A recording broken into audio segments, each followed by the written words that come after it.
Hoton M Sharifi ne is Baba.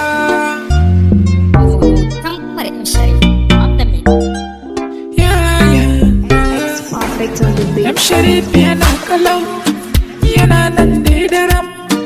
Ku kwantar da hankali yan uwa masoyan mai gida. Umar na nan kalau, sha'ani ne na wasu mahasada.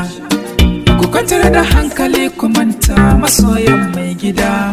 M Sharifi yana kalau, sai ku kwantar da hankali masoya. Makiya su ne suke yi wa oga fatan mutuwa. M Sharifi yana kalau, sai ku kwantar da hankali masoya. Makiya su ne suke yi wa oga fatan mutuwa. Idan kana a masoya na M Sharifi kai nazari, kai tuni da mai gida shi yake cewa mai haƙuri. Sannan ku gane masoya, ku gama mana kokari. Shi ya ce amma kakar ka ce komai kai uzuriya. M Sharifi malami ne shi oga ne, ogan mu shi ɗin an sani mai haƙuri ne. Duk wanda ya san M Sharifi za ya gane, zai gane lalle M Sharifi mai gida ne. M Sharifi yana kalau, sai ku kwantar da hankali masoya. Makiya su ne suke yi wa oga fatan mutuwa. M Sharifi yana kalau, sai ku kwantar da hankali masoya. Makiya su ne suke yi wa oga fatan mutuwa. Hey, kun gani hasada kuma taki yake zama. In kun duba kun gani M Sharifi yana daɗa yin girma.